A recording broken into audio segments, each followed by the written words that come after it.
Dans sa première lettre aux Corinthiens, Paul fait allusion à l'esprit de l'homme. Qui est-ce qui connaît ce qui est dans l'homme, si ce n'est l'esprit de l'homme qui est en lui? 1 Corinthiens 2.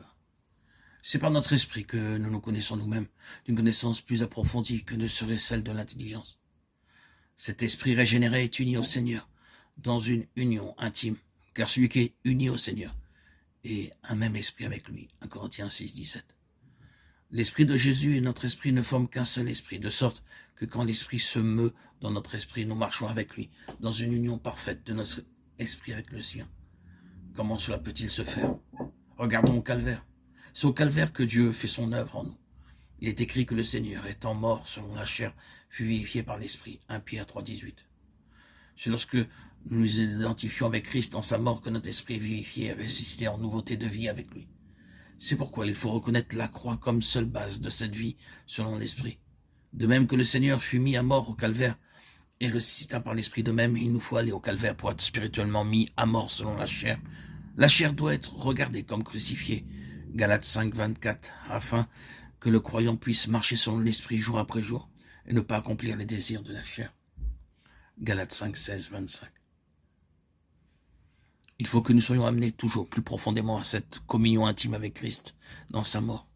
Le couteau de la circoncision, Colossiens 2, 11, doit trancher de plus en plus profond dans notre vie terrestre, jusqu'à ce que nous soyons séparés de toutes les choses qui nous attachent à la terre.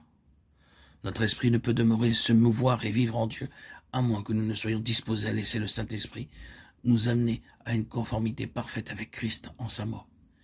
Il faut le laisser opérer et couper jusqu'à ce que, comme le dit Pierre, nous soyons jugés selon les hommes dans la chair, de façon à pouvoir vivre selon Dieu dans l'esprit. 1 Pierre 4, 6. Il en coûte de laisser le couteau opérer dans notre vie terrestre.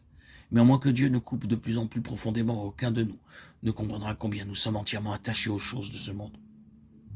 Souvent, nous pensons avoir été crucifiés avec lui en sa mort, alors Dieu nous place devant de nouvelles circonstances et nous découvrons que nous n'étions pas aussi profondément séparés du monde que nous le pensions.